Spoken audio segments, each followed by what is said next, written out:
नमस्कार, आदाब। Crime petrol dial 100 में आप सबका स्वागत है। आज जो कहानी हम आपको दिखाने जा रहे हैं वो एक ऐसी दुर्घटना है जिसे देखकर आपके रोंगटे खड़े हो जाएंगे। आई, आई।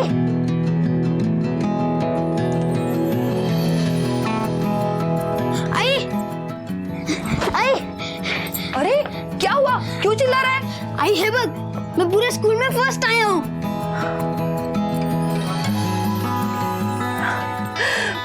मेरा बच्चों, एक तू ही है जो हमें इस नरक से मुक्ति दिला सकता है। बोल, तू क्या खाएगा? तेरा मुंह मीठा करवाती हूँ। दही शक्कर खाएगा? हाँ। ए, जल्दी जल्दी हाथ चलाओ। ओ काका, क्या किया था लौकर? नंदू सेठ ने कहा आज शाम तक फसल कट जानी चाहिए। ओ काका, क्या चल ले? लौकर लौकर चला, हाथ चलवा। बाबा, बाबा। सोनू, ये सोनू बेटा, अरे इतने धूप में यहाँ पे कहाँ पे? आजा घर पे, जा। बाबा, मैं रिपोर्ट कार्ड दिखाने आया था। देखो, मैं पूरे स्कूल में फर्स्ट आया हूँ। फर्स्ट है तू? काका, मेरा बेटा फर्स्ट है, फर्स्ट। मेरा बेटा फर्स्ट है। देखो पापा, मैं जब पढ़ लिख कर कलेक्टर बनूंगा ना, तो सारे खेत हमारे हो जाएंगे। फिर आपको किसी दूसरे के खेत में काम भी नहीं करना पड़ेगा। चल चल, तुझे मिठाई खिलाता हूँ अच्छी वाली। चल। ओ बाबा, आज जी कहती थी कि पहले सारे खेत हमारे थे। सच में? हाँ थे तो। काम कर रहे? हेलो।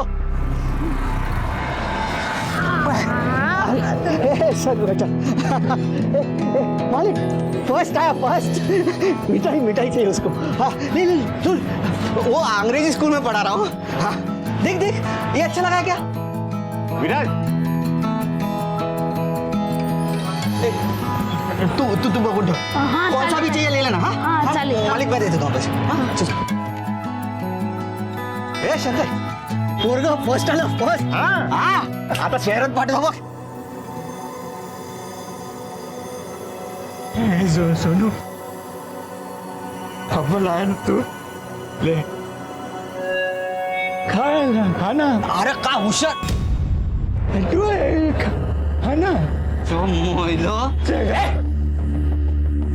तेरी हिम्मत कैसे हुई मेरे बेटे को हाथ लगाने की?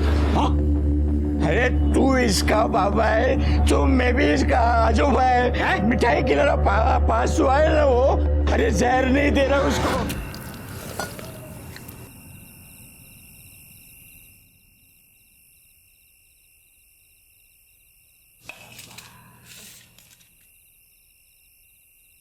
देखा कितने अव्वल नंबर से पास हुआ है मेरा बेटा। कम से कम अब तो उसको पढ़ाई के लिए भेज दो, या अपनी तरह ही चौकीदार बना के छोड़ोगे? चुप बैठ।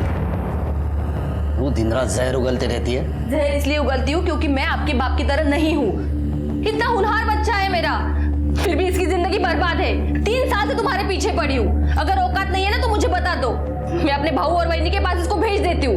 कम से कम पढ़ लिख कर कुछ बन तो जाएगा। दिन में 2 बार फोन आते हैं इनके, सोनू के लिए। खुद का भांजा है इसलिए इतने चिंता करते, नहीं तो आजकल के। बस कर तुझे चिक चिक। बाबू बहनी काट डालूंगा उधर जाके, समझी? खाता तूच।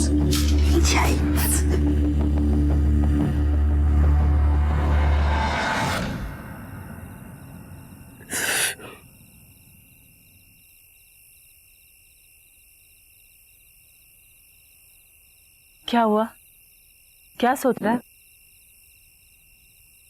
सोनू की पढ़ाई के खर्चे के बारे में सोच रहा हूँ। भाई इतनी जमीन थी हमारे पास, सब बेच दी। एक छोटा सा टुकड़ा भी नहीं रखा था। आज वो होता तो अब सोनू की पढ़ाई के खर्चे के बारे में सोचना भी नहीं पड़ता था, और ना ही वो प्रदीप राज शिर्के की जमीनों की पहरेदारी करनी पड़ती मुझे। वो इंसान को इंसान नहीं समझता। और उसका बेटा नंदू, वो तो कुत्ते से भी बदतर व्यवहार करता है। और जब भी उसे सोनू के पढ़ाई के लिए खर्चा मांगने जाऊं तो जली कटी सुना के। हमारी ये कुत्तों जैसी हालत क्यों हुई है मालूम है? तुम्हारी सुहाग की वजह से।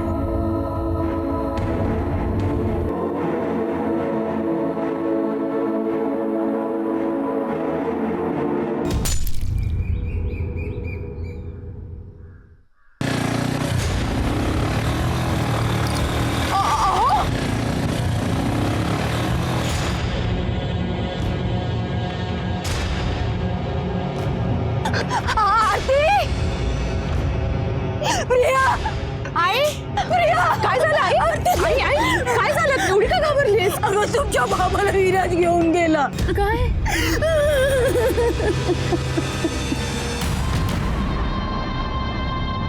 आई आई बस बेवकूफ बना रहा है मुझे। हाँ, लगता है तेरा इलाज मुझे करना पड़ेगा। गोबर लेके आ विराज, गोबर लेके आओ। ऑपरेशन का पैसा है तेरे पास? मेरा कर्ज चुकाने के लिए पैसा नहीं है। तू पैसा ले लिया है तो वापस देना नहीं पड़ेगा तुझे। हाँ बाबा बाबा तेरे बाबा को छोड़ दूंगा तो उसका कर्ज कौन तू उतारेगी? तू उसका कर्ज उतार सकती है, फिर तेरे बाबा को रोज सुबह शाम गोबर नहीं खाना पड़ेगा।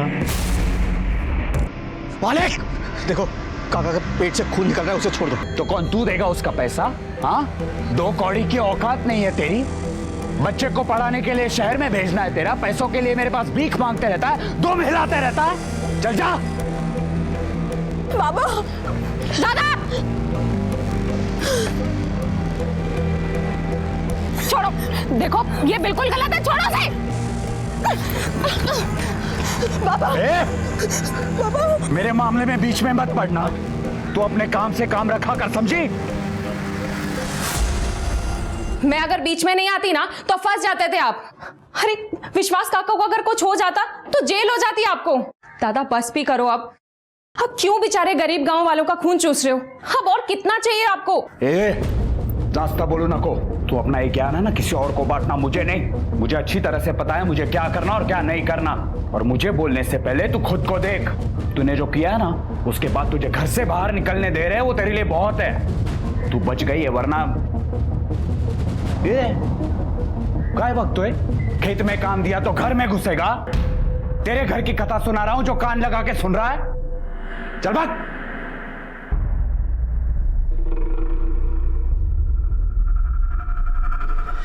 मी आधीच सांगितलं होतं, लड़की को इतनी छूट मत दो। अब बुक तो ये सब चंद्रा की रोने धोने का नतीजा है। अपनी बेटी से बहुत प्यार करती हो ना तुम। तुम्हारी ये बेटी हमारे लिए एक ना एक दिन मुसीबत खड़ी करने वाली है।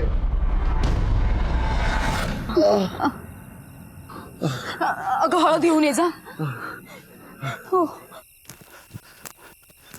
बाबा कसं काय झालंय? बाबा कौन किया है? बाबा बताओ कौन किया है? कोशिश हो।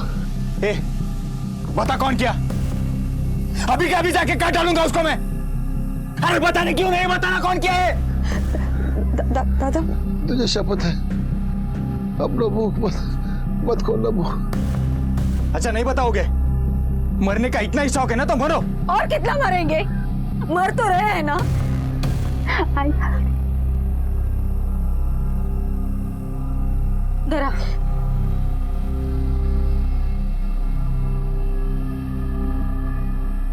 तेरे बाबा को छोड़ दूंगा तो उसका कर्ज कौन तू उतारेगी?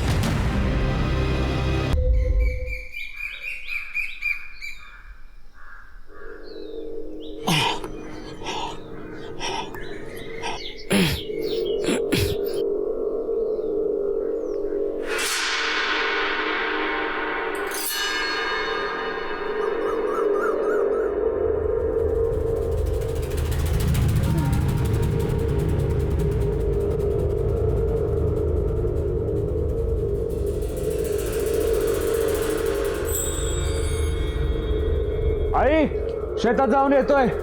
विराज को कुछ काम दिया था, देखता हूं हुआ कि नहीं।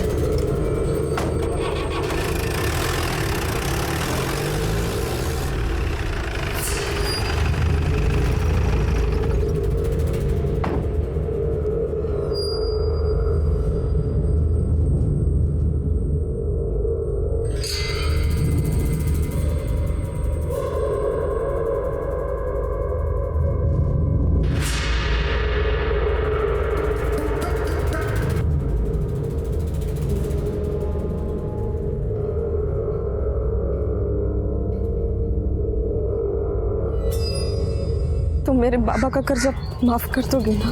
अरे हो रे बाबा, करूंगा ना, वरना तेरे को बोलता ही क्यों? हाँ चल, अरे चल रे, चल चल।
प्रिया, तेरे बाबा अभी तक खेत से नहीं लौटे और ये आरती चारा लेने गई थी, वो भी तो।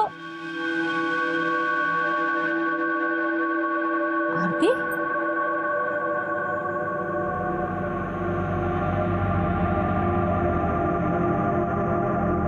चारा कहाँ है?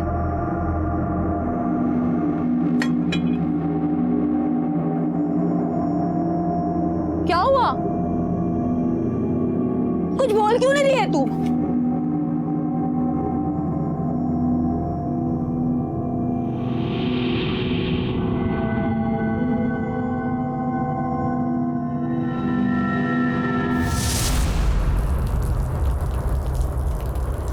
आरती, अगं तू चारा आणायला गेली होतीस ना? काय झालं? बोल ना, तू असं काय करतेस? आरती, अगं काय झालं? बोल ना, बोलत का नाहीस तू?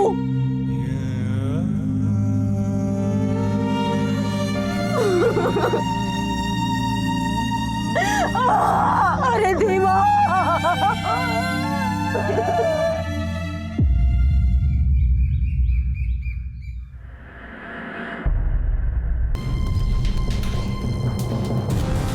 विराज भाव, वो विश्वास काका वहाँ पेड़ के नीचे पड़े, उनके मुंह से झाग निकल रहा है। तू गावात जाऊन सांग, जा. Hello, police station.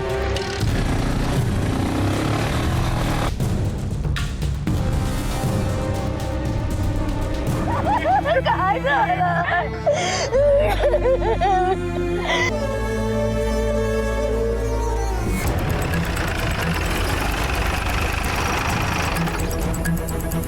जानते हो क्या इसको? हाँ साहब, विश्वास का क्या हमारे गांव में रहते थे. सर, हो सकता है सुसाइड किया।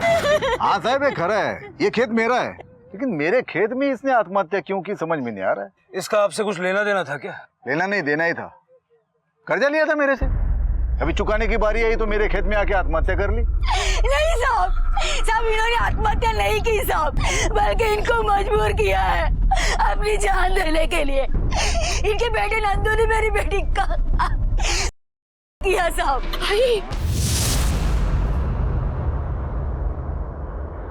और इन्होंने कर चुकाने से परेशान होकर अपनी जान दे दी साहब.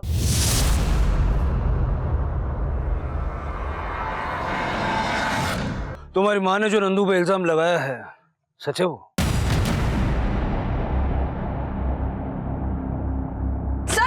कहाँ लेके जा रहे हो उनको? सर सर सर सर रुकिए ना सर, ऐका ना सर, ती आरती आणि तिच्या आई खोटं बोलते, इन्होंने ऐसे कुछ नहीं किया है. उसने क्या किया और क्या नहीं वो हम पता कर लेंगे.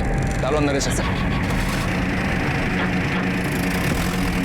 यार, नंदू को तो पुलिस पकड़ के ले गई, अब क्या होगा उसका? होना क्या है, कुत्ते की मौत मरेगा. बाप बेटे 230 एकड़ जमीन खा गए. सारी गलती उनकी नहीं है, अपना सिक्का भी खोल रहा है साला. अगर बाप ऐसा नहीं होता ना, तो ये सारी जमीन मेरी होती. जाने देना यार, जो हुआ सुआ दिल से लगा के क्यों बैठा है? जैसे जळतं ना त्यालाच कळतं. उनके जमीनों की पहरेदारी करता हूँ मैं. वो जमीन मेरी थी. मेरी बीवी सोना ना मुझे जलीकट्टी सुनाती है. मेरा सोनू एकदम होशियार है. 40,000 रुपये चाहिए यार उसके दाखिले के लिए. यार हो जाएगा उसका दाखिला, तू टेंशन मत ले. अरे वो मांगता हूँ मैं वो नंदू से, तो बोलता है रत्ना के वास्ते क्या. दो दिन बचे रे सिस्टर, 2 दिन नहीं। देख तू टेंशन ना ले, सब हो जाएगा, उसका एडमिशन हो जाएगा, सब हो जाएगा। ले पी, है ना 2 दिन। तेरा तो बड़ा लंबा इंतजाम हुआ है। विश्वास की बेटी के साथ तूने जबरदस्ती शारीरिक संबंध बनाया, जिसकी वजह से विश्वास को आत्महत्या करनी पड़ी। तो अब किसी को आत्महत्या के लिए मजबूर करने का चार्ज भी लगेगा, का मुकदमा भी चलेगा। आओ साहब, काय म्हणताय तुम्ही? मैंने किसी के भी साथ कोई जबरदस्ती नहीं की है।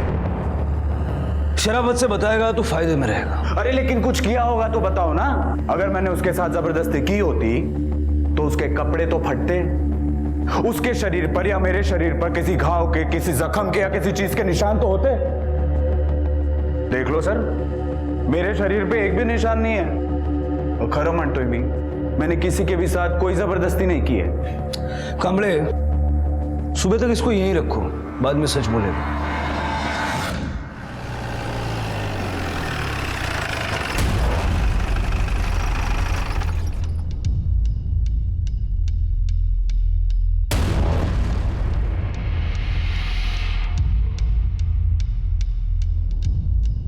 प्रदीप बाबू को कुछ बात करनी है। गाड़ी में बैठे जाओ।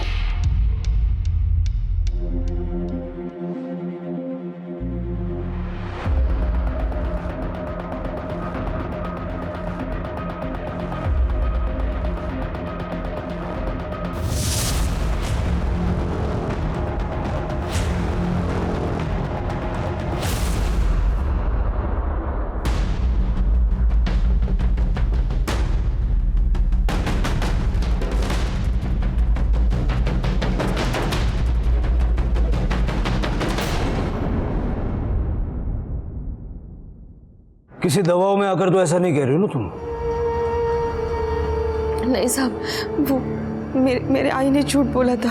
बाबा ने प्रदीप राजशर्के से बहुत सारा कर्जा लिया था और वो चुका नहीं पा रहे थे, इसलिए उन्होंने आत्महत्या की। और बाबा के मरने के बाद वो कर्जा चलता नहीं रहे, इसलिए आई ने झूठ बोला। नंदू ने मेरे साथ कुछ गलत नहीं किया, कुछ नहीं हुआ। ठीक है, जा सकती हो।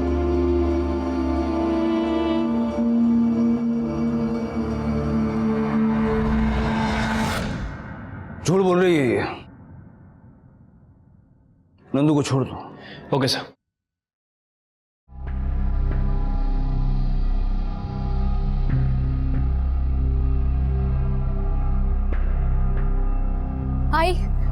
आई दादा।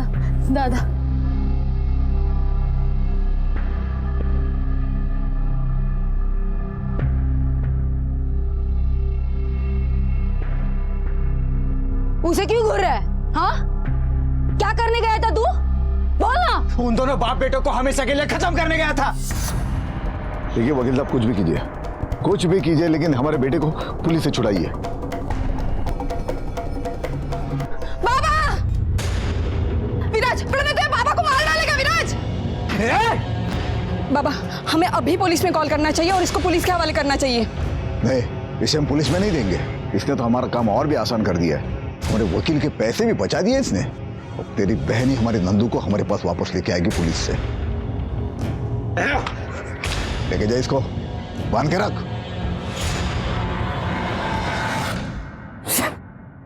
साला मुझे समझ में नहीं आता, मैं उस जगह पे था ही क्यों?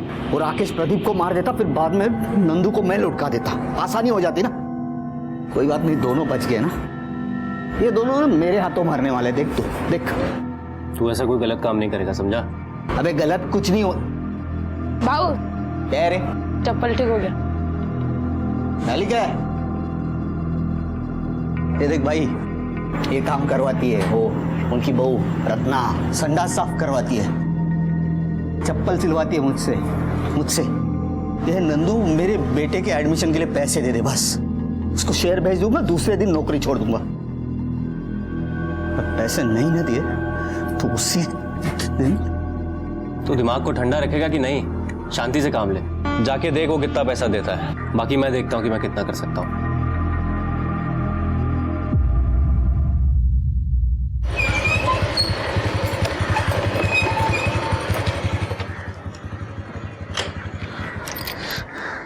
विराज, हाँ मालिक। नंदू रत्ना स्वाति को देखा है कहीं? नहीं, हाँ नंदू बहू आए थे खेत में दोपहर को, और उसके बाद कहाँ चले गए मालूम नहीं। पता नहीं ये तीनों कहाँ चले गए। कल शाम को 4 बजे नंदू का फोन आया था रत्ना को। आई, हम आ रहे हैं अभी। हाँ, उसके बाद रत्ना और स्वाति भी कहीं चली गई है, अब तक लौटी नहीं। ऐसा करते चलो ढूंढते उनको।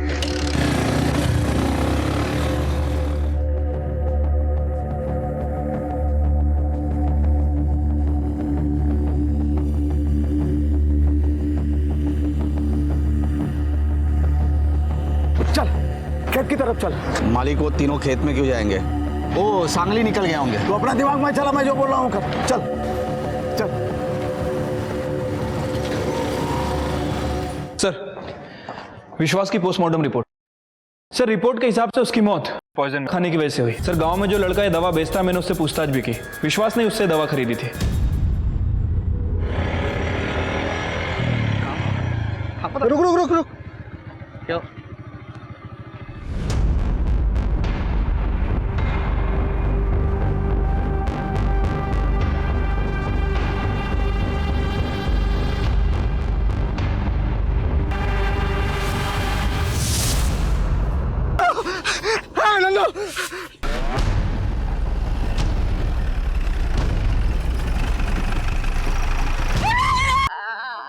क्या था लगे?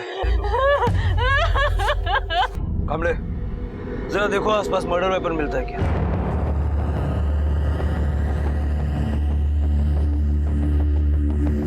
सर, आसपास तो कोई वेपन नहीं मिला है। सर, अजीब बात है, कातिल ने वेपन को छुपा दिया, लेकिन इस तरह पुतला बनाकर इसे टांग दिया। हो सकता है कातिल इस कत्ल को छुपाना नहीं बल्कि दिखाना चाहता हो सकता है वो इस कत्ल के जरिए कुछ कहना चाहता हो। कभी बेरहमी से वार किया गया और ब्लड भी गीला है, मतलब कत्ल कुछ घंटों पहले ही हुआ है। सर, इसे देखकर तो ऐसा लगता है कि किसी एक आदमी का काम नहीं है जिसे इस तरह पुतले पर टांगा गया था। यू आर राइट कामले। जिस तरह से इसको मारा गया है, लगता है मारने वाला इससे बहुत नफरत करता था। मेरा सब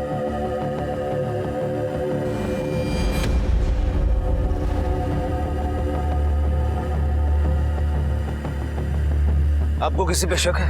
शक नहीं साहब, यकीन है मुझे। राकेश ने मारा है मेरे बेटे को। राकेश ने साहब मेरे बेटी और बहू को भी उसी ने गायब किया साहब। सब वो कुल्हाड़ी लेके हम सबको मारने के लिए आया था साहब। मेरी बेटी और बहू को बचाना साहब।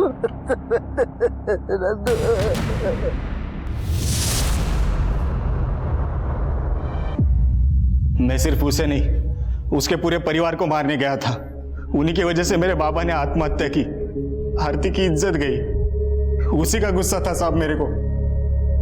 लेकिन मैं जब वहां पे गया तो प्रदीप ने मेरे को पकड़कर मुझे मारने की धमकी देकर आरती से झूठा बयान दिलवाया कि नंदू ने कुछ नहीं किया।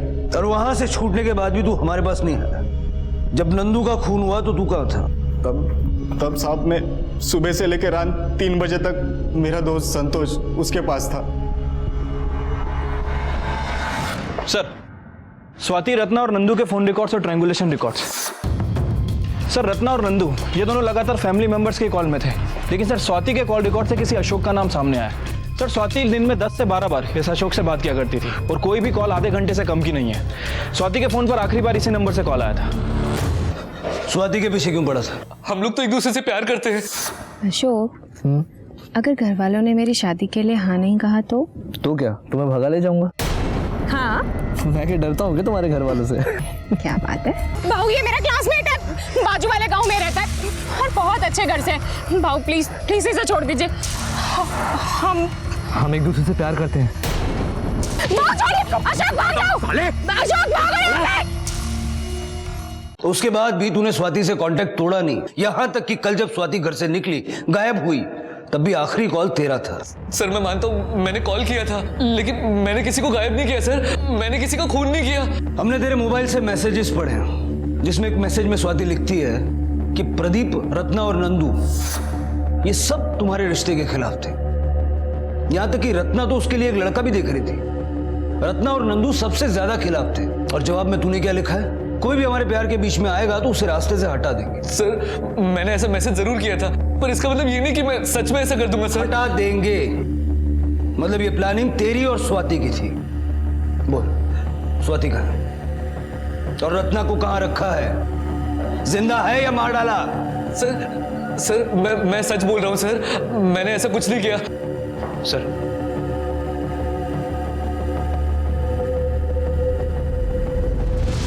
इंक्वायरी से पता चला है कि अशोक ने स्वाति के गायब होने के एक दिन पहले काफी शॉपिंग भी की थी और होटल में एडवांस बुकिंग भी की थी। कमले, जो शॉपिंग और होटल की बुकिंग है, इसकी सारी डिटेल निकालो। Okay sir. सर ये नंदू की पीएम रिपोर्ट। ठीक, जाओ। नंदू की पोस्टमार्टम रिपोर्ट के हिसाब से उस पर किसी घुमावदार या धारदार हथियार से वार किया गया है, मतलब दराती या चॉपर जैसा कुछ, और उसकी मौत शाम को 4 से 6 बजे के बीच हुई है। सर हमने स्वाति के कॉल रिकॉर्ड को दोबारा चेक किया। राकेश जी संतोष देवलकर की बात कर रहा था। सर स्वाति के गायब होने से पहले तकरीबन 3 बजे के आसपास स्वाति ने उससे फोन पे बात की थी, लेकिन सर रिकॉर्ड के हिसाब से स्वाति ने उससे पहले उससे कभी बात नहीं की। उठाओ इस संतोष देवलकर को।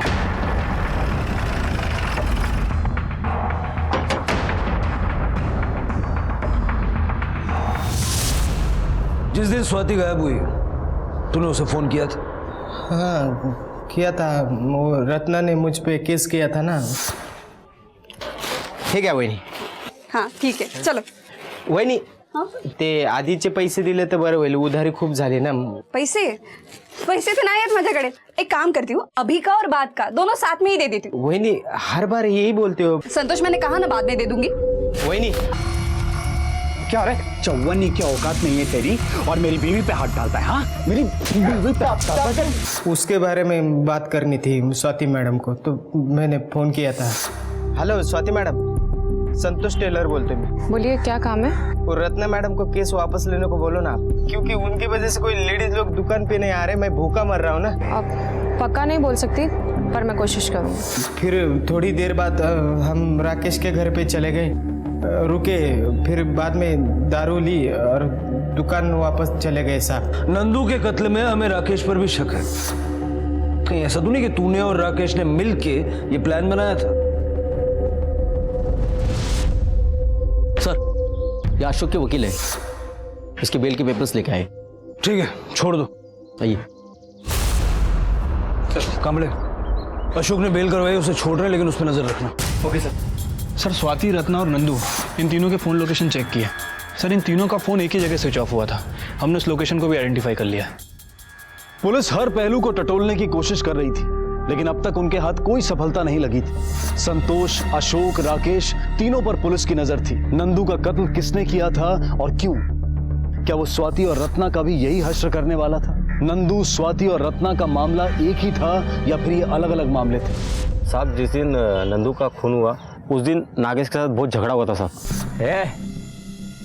ये तेरा बाप है ना, बाप दगाबाज है। हो दोस्ती में दगा किया उसने और मेरी सारी जमीन हड़प ली। ए बेवड़िया, तेरी जब उतर जाएगी ना तो वाड़े पे आ जाना, तेरे को अच्छी तरह से समझाऊंगा कि जमीन मेरे बाप की वजह से गई या फिर तेरी इस रंगरलियां और तेरी उस अभिलाषा की वजह से। मैं तो खाली बेवड़ा हो रे, तेरा बाप है ना सांप है, सांप, आस्तीन का सांप, उसने इधर डसा है मेरे को।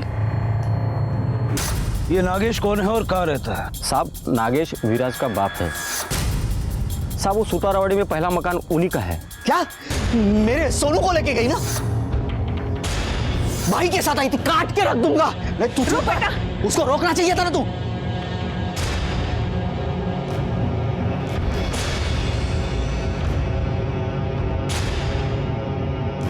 नागेश यही रहता है? बुलाओ, उससे बात करनी है। कल रात को 9 बजे के आसपास देखा था, उसके बाद से कहाँ है मालूम नहीं। कल रात से तुम्हारा पति घर नहीं आया, तुम्हें चिंता नहीं हो रही? हमारा कोई संबंध नहीं है उसके साथ। हमारे लिए तो उसी दिन मर गया था जिस दिन हमें पता चला था कि अभिलाषा के साथ उसके नाजायज संबंध है। पूरा गांव जानता है, इस घर में आने से उसको मनाही है। वहां पे पड़ा रहता है दिन भर। वो अभिलाषा को देखा था मैंने बाजार में।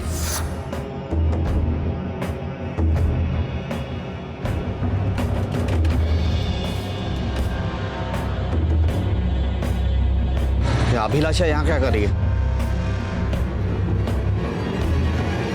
मुड़ के गया तो गायब हो गई थी। कल रात से मेरा बाप भी गायब है। ये अभिलाषा कौन है? अभिलाषा वो औरत है जिसके साथ मेरे बाप के नाजायज संबंध है। कहाँ रहती है? पहले इस गांव में रहती थी। वो प्रदीप राशिरके के पास से खुली खरीदी थी उसने। अब कुछ साल हो गए शहर में जाके बस गई है। अभी शहर में कहाँ पे रहती है ना मालूम नहीं, मेरे बाप को मालूम होगा। नागेश आता है या उसकी कोई भी खबर मिलती है, सबसे पहले पुलिस स्टेशन आके बताना।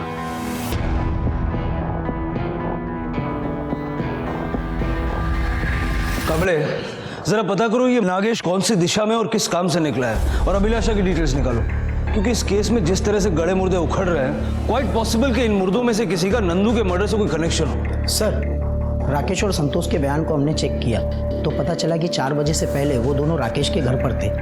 उसके बाद में उन लोगों ने शराब खरीदी और फिर रात तक संतोष की दुकान पर थे। ठीक है, छोड़ दो दोनों को, लेकिन दोनों पे नजर रखना। Okay sir. रुक, क्या हुआ? ये ले दुकान की चाबी। और तू जा, मैं आधे घंटे में आता हूँ। ठीक है, जल्दी आ।